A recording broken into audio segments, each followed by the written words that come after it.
하나님의 말씀은 마가복음 2장 14절로 17절입니다.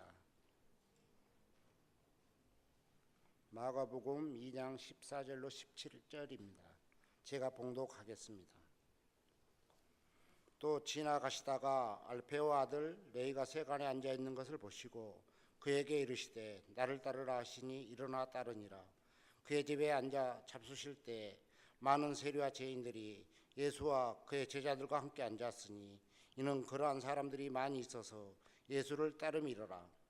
바리새인의 서기관들이 예수께서 죄인 및 세리들과 함께 잡수시는 것을 보고 그의 제자들에게 이르되 어찌하여 세리 및 죄인들과 함께 먹는가?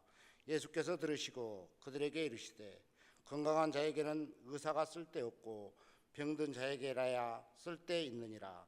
나는 의인을 부르러 온 것이 아니요 죄인을 부르러 왔노라 하시니라. 아멘.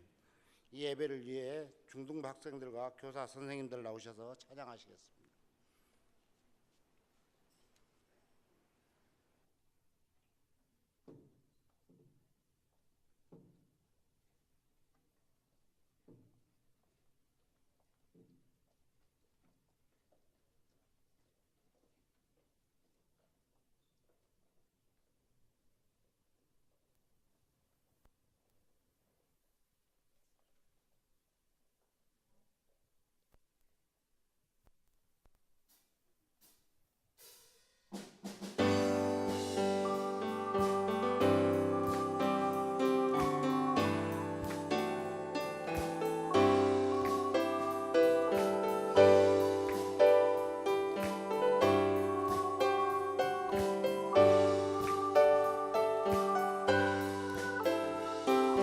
모두 나와 주 경배하네.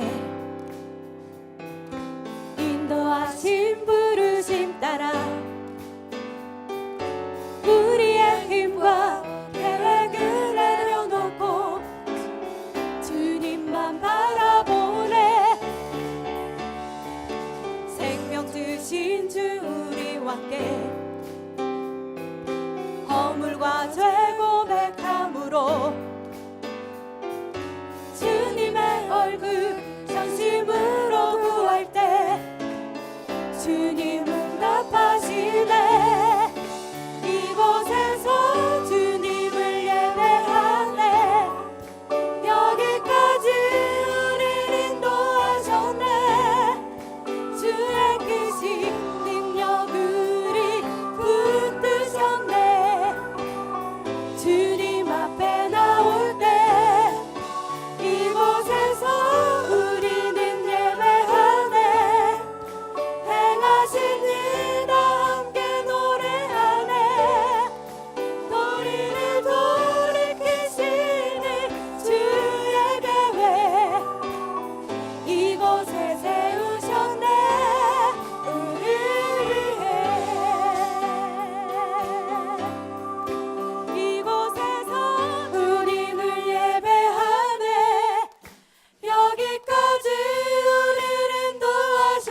주님이 나의 죄를 보시고 사랑의 눈으로 날 일으키시네.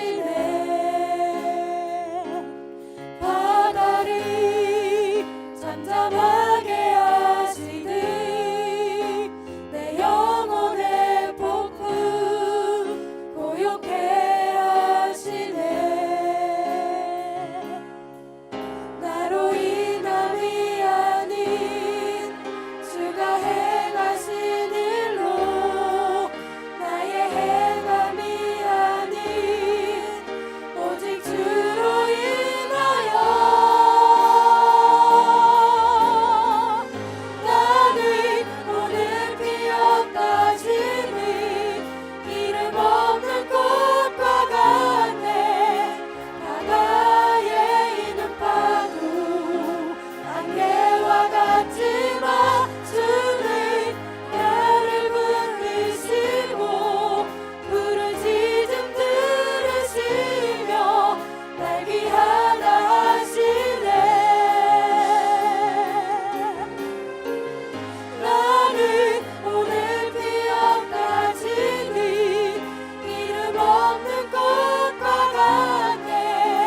바다에 있는 파도 안개와 같지만 주는 나를 붙드시고 부르짖음 들으시며 날 위하다 하시네. 나 오직 주의 것, 나 오직 주의 것, 나 오직 주의 것, 나 오직 주의 것, 주의 것.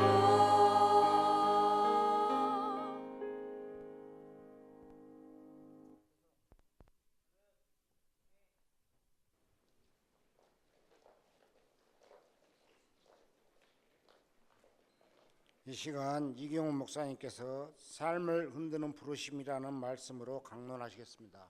많은 은혜 받으시기 바랍니다.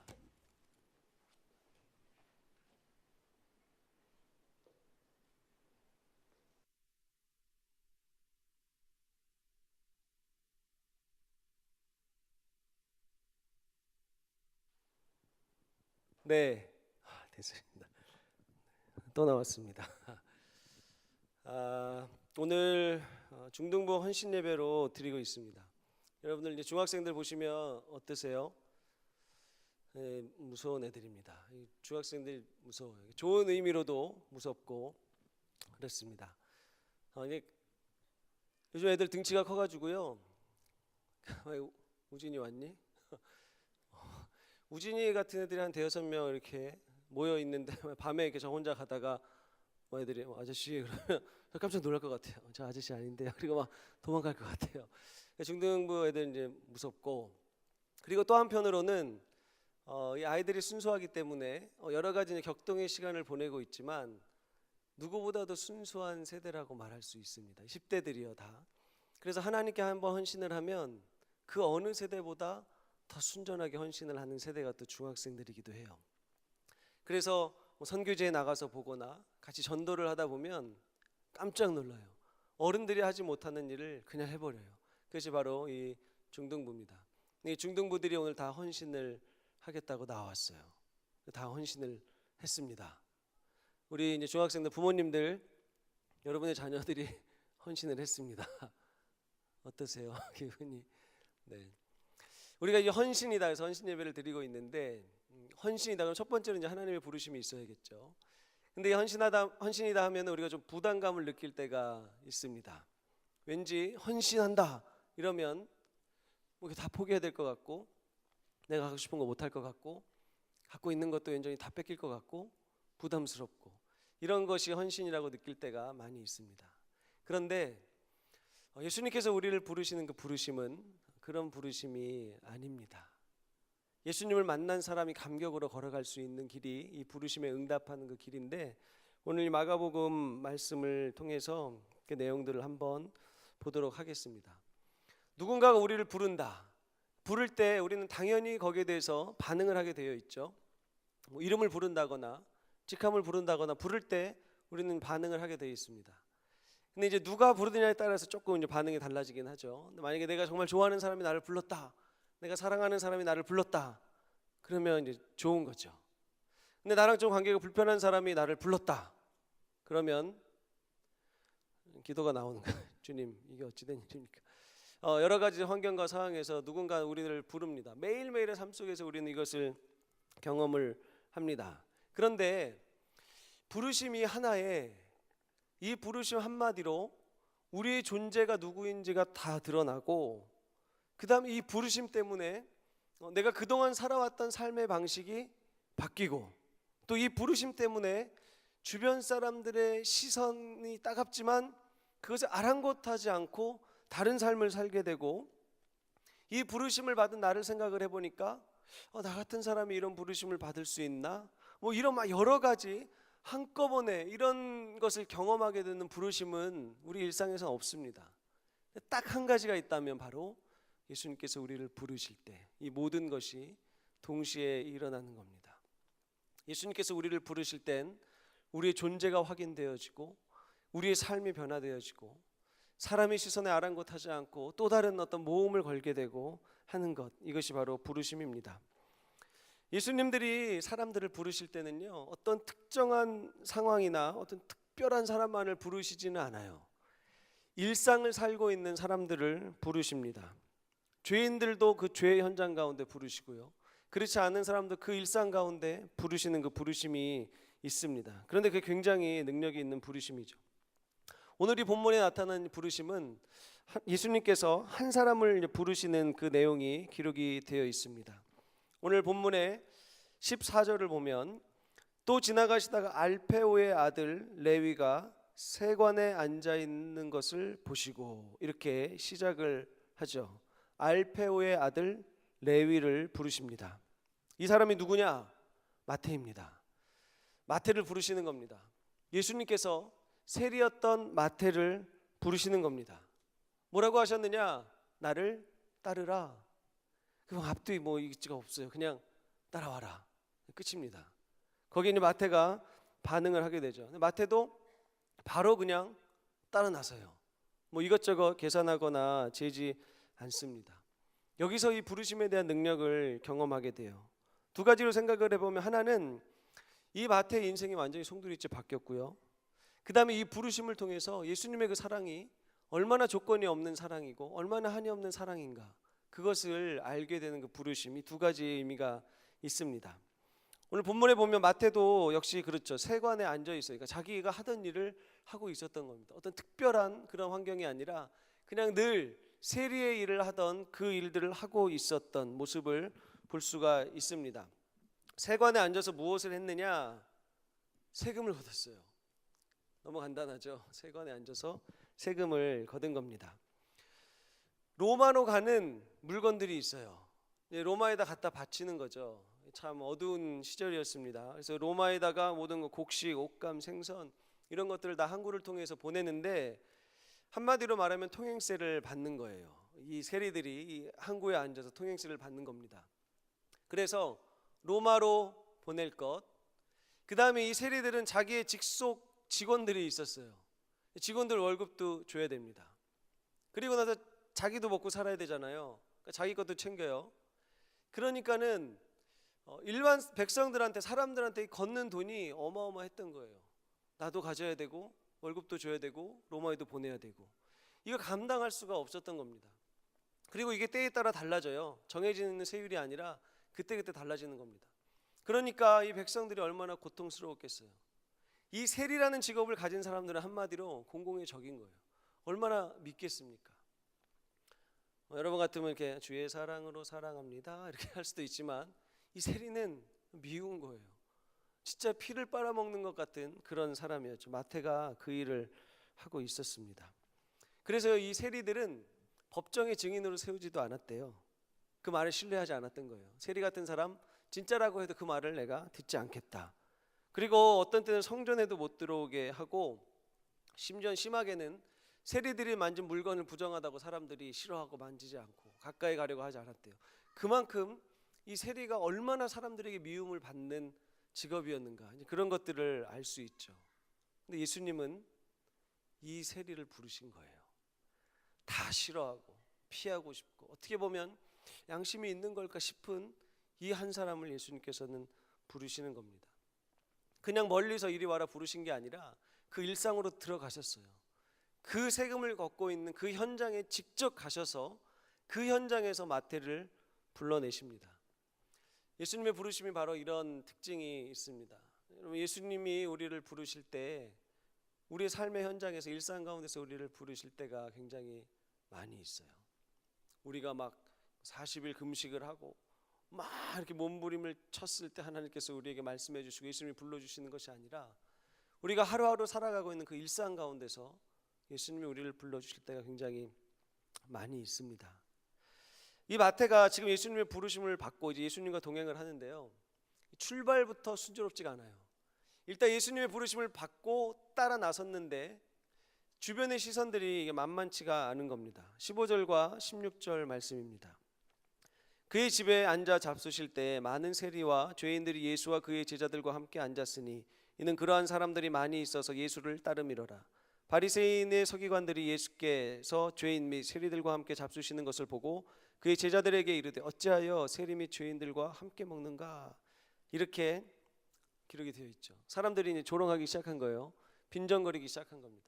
예수님을 따라 나섰는데 주변에 수군거리는 소리, 이게 생긴 거예요. 근데 마태는 상관을 안 했죠. 집에 가서 식사를 하고 친구들을 모았어요. 얘들아 다 모여라 했는데 다 세리들, 막 이런 분위기가 된 거죠.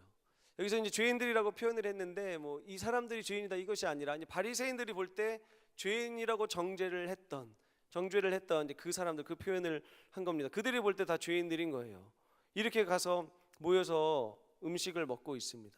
그리고 여기 표현해 보면 예수님께서 그의 집에 들어가서 그의 집에 앉아 잡수실 때 이렇게 표현이 되어 있죠.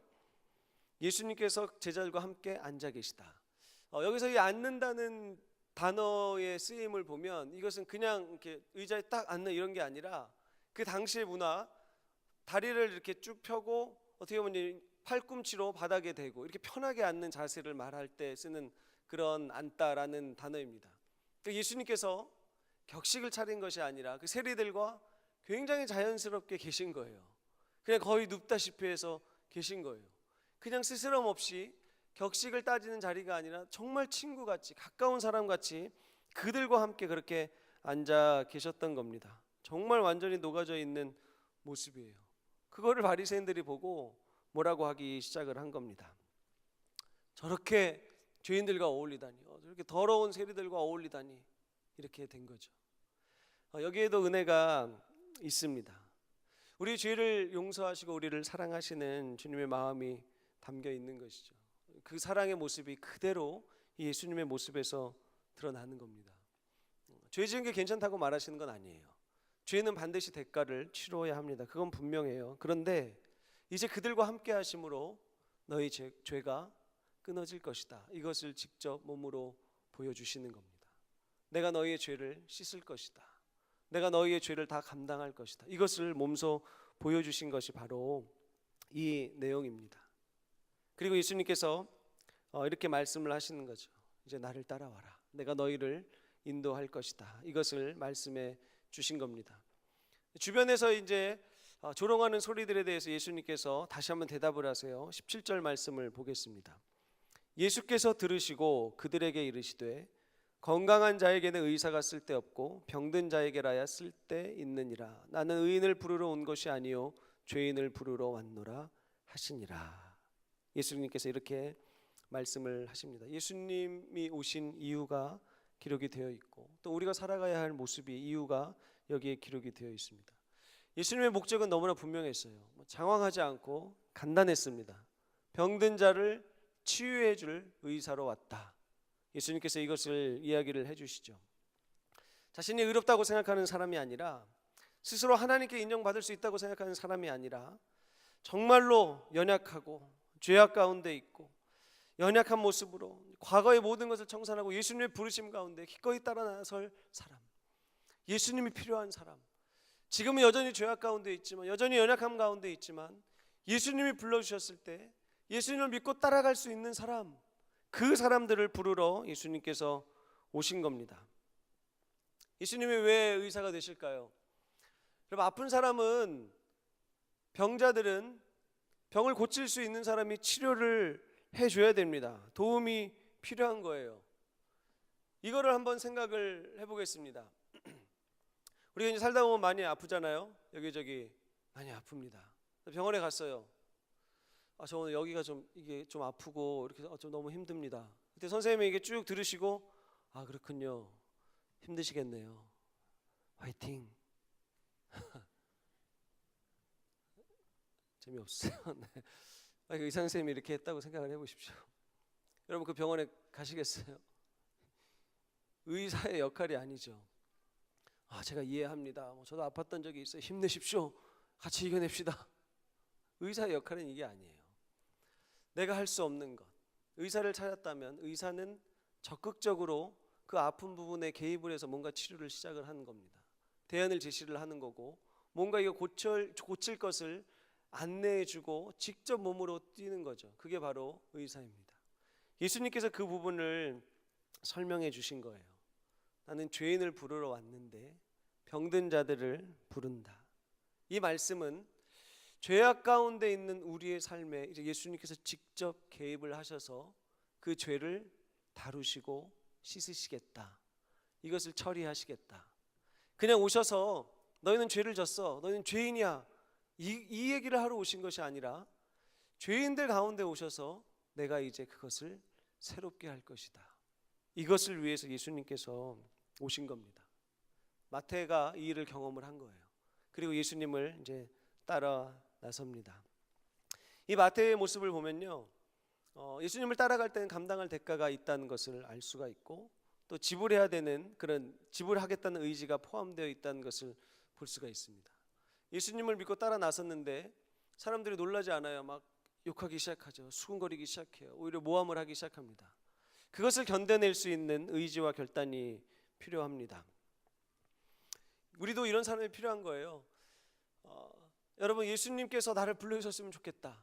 물론 첫 번째 기본적인 부르심은 구원에 대한 부르심입니다. 죄악 가운데 있었던 우리를 불러주신 그 은혜, 구원의 부르심.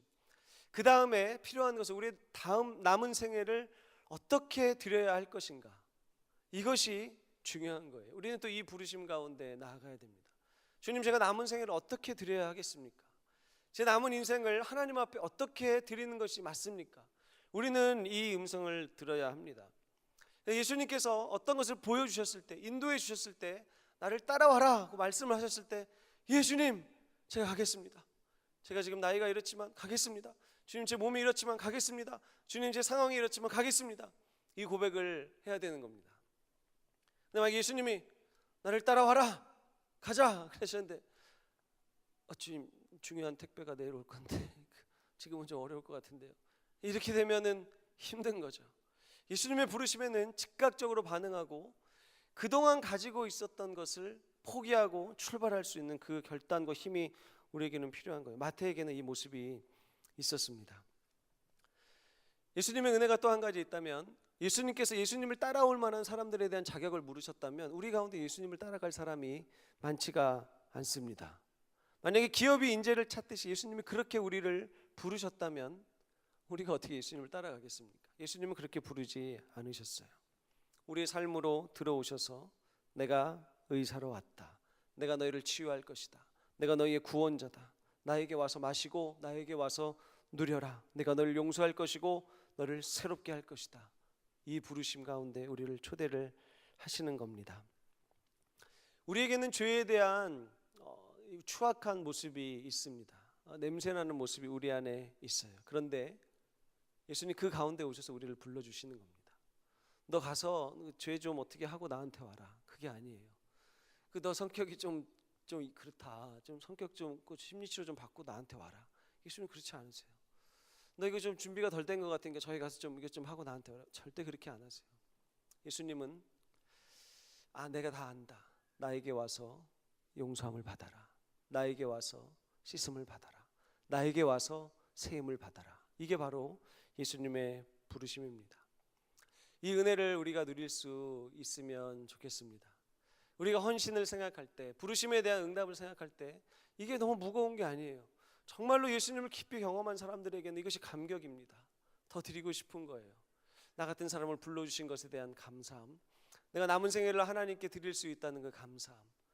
어려움이 있는 것은 사실이지만 이게 그렇게 내 마음을 흔들거나 좌지우지하거나 그렇지 않은 거예요. 왜냐하면 예수님을 만난 그 감격이 있기 때문입니다. 용서함을 받은 그 감격이 있기 때문에 그 결단을 할 수가 있는 거죠. 이 세리했던 마태는 평생에 이 부르심에 대해서 후회하지 않고 생을 마쳤습니다. 다른 제자들, 어부였던 제자들은 예수님이 죽으시고 부활하시기 전까지 그 기간 동안에 다시 생업으로 돌아가기도 했어요. 그래서 다시 고기를 잡는 일을 하기도 했습니다. 근데 마태는요, 다시 돌아갈 수가 없었어요. 죄악의 일이었잖아요. 옳지 않은 일이었잖아요. 예수님이 눈에 보이지 않는다고 해서 다시 예전의 모습으로 돌아간다? 그럴 수가 없었어요. 마태는 그러지 않았습니다. 초대교회의 전승에 보면 마태는 지금 아프리카 지역의 에티오피아에 가서 전도를 하다가 처참하게 칼에 목이 잘려서 순교를 당했다라고 기록이 전해져 내려옵니다. 이것이 마태의 응답이었습니다. 예수님의 부르심에 대한 그 은혜에 대한 남은 생애의 삶의 모습이었죠. 우리 한 사람 한 사람도 예수님이 부르고 계세요. 늘 부르고 계세요. 남은 생애를 반드시 하나님을 높이도록 우리는 살아야 합니다. 그 각각에 맡겨진 그 모습대로 우리를 불러주시는 거예요. 이 음성을 들어야 합니다. 연약한 자들을 불러주시는 하나님의 은혜가 너무 크잖아요. 우리 고린도전서 말씀을 보면 형제들아 너희를 부르심을 보라. 육체를 따라 지혜로운 자가 많지 아니하며 능한 자가 많지 아니하며 문벌 좋은 자가 많지 아니하도다. 그러나 하나님께서 세상에 미련한 것들을 택하사 지혜 있는 자들을 부끄럽게 하려 하시고 세상에 약한 것들을 택하사 강한 것들을 부끄럽게 하려 하시며 하나님께서 세상에 천한 것들과 멸시받는 것들과 없는 것들을 택하사 있는 것들을 폐하려 하시나니 이는 아무 육체도 하나님 앞에서 자랑하지 못하게 하려 하심이라. 아멘. 우리를 부르실 때 우리의 모습은 당연히 연약하죠. 우리는 죄악 가운데 있습니다. 그런데 우리를 부르시는 거예요. 그 부르심을 듣고 응답을 해야 합니다. 어떤 모습으로라든 우리 10대들이건 20대건 30대건 40대건 그 이상은 상관없이 우리의 모든 남은 생애는 하나님께서 원하시는 대로 다 드려져야 합니다. 무엇을 하든 하나님을 높여지는 대로 다 드려야 합니다. 여기엔 손해 볼 수 있어요. 당연히 어려움 당할 수 있는 겁니다. 생각하지 못했던 일 겪을 수도 있어요. 그런데 그게 중요한 게 아니라 하나님을 높여드리는 삶으로 정하고 가야 한다는 겁니다. 오늘 함께 예배를 드리는 모든 분들이 오늘 이 마음에 결정을 하고 돌아갔으면 좋겠습니다. 주님, 제 인생을 어떻게 드리면 좋겠습니까? 제가 무엇을 하기를 원하십니까? 이 물음 앞에 늘 기도하는 여러분들이 되시기를 원합니다. 하나님께서 한 사람 한 사람 다 다르게 부르세요. 상황과 환경에 맞게, 기질에 맞게 다 다르게 부르세요. 몇 가지 일들이 있었습니다. 예전에 말레이시아에 단기 선교를 갔을 때 저희가 크리스마스였어요. 처음으로 여름을 맞는 크리스마스 여름. 네. 이제 요즘에 제가 기억력도 되게 없어졌고 말도 잘 꼬여요. 하여튼 처음으로 겪는 여름의 크리스마스였습니다. 말레이시아에서 전도를 하고 집주마다 방문을 해서 한 가정을 방문해서 마당에서 찬양을 했어요. 한국말로 찬양을 했습니다. 중국인 목사님과 함께 가서 이제 찬양을 하면서 하고 있었어요. 그런데 우리가 방문했던 집과 상관없이 저 옆에서 모닥불을 피워놓고 팔뚝에 문신, 막 허벅지에 문신, 막 이렇게 막 남자들 2명이 나시 입고 까만색 반바지 입고 막 이렇게 술 마시고 있었어요. 2명이. 근데 갑자기 일어나더니 저희한테 다가오는 거예요. 무슨 일일까? 묻더니 중국말을 하는 거예요. 저희는 가만히 있었죠. 저게 무슨 말이지? 근데 이제 중국인 목사님께서 들으시고 갑자기 기도를 하시는 거예요. 나중에 알고 봤더니 저희가 찬양을 부르고 있었는데 이 두 사람들이 술을 마시다가 뜻은 모르는데 자기 마음이 굉장히 이상해졌대요. 막 뜨거워지기도 하고 되게 궁금해졌대요. 저 내용이 뭘까? 그래서 이 목사님한테 와서 물은 겁니다. 그래서 목사님이 내용을 설명해 주시고 예수님을 소개하고 그 자리에서 이 두 친구가 예수를 믿겠다고 결정을 하고 기도를 했던 사건이 있었습니다. 하나님께서 부르시는 부르심을 보십시오. 또 태국에 단기 선교를 갔을 때요, 국경 마을에 가서 난민촌에 갔습니다. 이것도 마찬가지예요. 선포하고 찬양하고 축복하면서 다녔어요. 그런데 가게를 이제 방문을 했는데 한 가게를 방문을 했다가 옆에 가게를 방문하려고 돌아서는 순간 한 여인이 이미 저희들을 보고 울기 시작을 하는 거예요. 눈물을 펑펑 쏟는 거예요. 우리 계속 기도하고 선교사님이 물어보셨더니 똑같이 자기도 이유를 모르겠는데 마음에 뭔가 뜨거운 게 터져 나왔다. 그래서 예수님을 소개하고 그 자리에서 예수님을 믿었던 그런 일들도 있었습니다. 또 일본에서 겪었던 일도 있었어요. 저희 가정이 일본의 선교사님 사역지를 방문했던 적이 있었습니다. 여자 선교사님 혼자서 사역을 오랫동안 정말로 잘 하고 계셨는데 저희 가정이 그곳에 갔죠. 근데 이것은 정말 말도 안 되는 하나님의 인도하심이었습니다. 그냥 4일 5일 지내려고 갔는데 정말 하나님께서 예전부터 계획하시고 저희 가정을 그곳에 보내신 것 같은 그런 사건이 있었어요. 홋카이도였습니다. 일본의 맨 위쪽. 홋카이도는요, 일본이 지진이 많고 태풍이 많아도 비교적 안전한 곳이었어요. 그 사람들은 지진을 별로 두려워하지 않아요. 태풍을 별로 두려워하지 않아요. 크게 상관이 없어요. 밑에 쪽은 큰 피해를 입지만 항상 그곳은 안전했어요. 그래서 늘 여유로운 시골 농촌 마을이었습니다. 근데 저희가 그곳으로 가는 날 태풍과 함께 갔습니다. 89년 만에 태풍이 왔대요. 89년 만에. 저희는 살다 처음 갔는데 그 태풍도 저희를 따라서 89년 만에 같이 착륙을 했습니다. 그래가지고 도착해서부터 비가 쏟아지기 시작해요. 마을에 난리가 났습니다. 시골 동네였기 때문에 젊은 사람들이 하나도 없어요. 그 선교사님 그리고 저희 가정, 나머지는 다 어르신들이었어요. 그렇게 보내가 하룻밤을 보냈습니다. 하룻밤을 보냈는데 그야말로 난리가 난 거예요. 이건 이제 말로 설명이 안 되는데 저희가 그 마을로 들어갔던 다리가 있었거든요. 다리가요 통째로 없어졌어요. 아침에 나가 보니까 무너진 게 아니라 없어졌어요. 그리고 이렇게 집들이 있었는데 집이 없어졌어요. 통째로 떠내려가서 저쪽에 가 있고 마을의 길이 없어져서 흙탕물이 흘러요. 땅이 다 파였어요. 이런 일들을 경험을 했습니다. 그래서 둘째 날부터 선교사님과 같이 마을을 돌면서 어르신들을 찾아다니고 또 이제 부대에서 물을 가지고 오면 물을 떠다가 나누고 막 이런 일을 했어요. 그러다가 그 태풍 때문에 나무 두 그루가 쓰러졌습니다. 그 교회 앞에, 저희가 묵었던 교회 앞에 나무 두 그루가 쓰러졌어요. 그런데 물살 때문에 낙엽들이 막 떠내려오고 나뭇가지들이 떠내려오는데 그 쓰러진 나무 때문에 그 이제 하천이 범람할 위기가 된 거죠. 그래서 이제 어르신 두 분이 그것을 하려고 하시는데 힘에 부치시는 거예요. 근데 저는 그때 교회 안에 있었거든요. 근데 한 아이가 뛰어왔어요. 그러면서 저한테 막 이렇게 오라고 하는 것 같아요. 그래서 갔죠. 나중에 알고 봤더니 이 어르신들이 낑낑대고 하고 계신데 동네에 좀 소문이 난 거예요.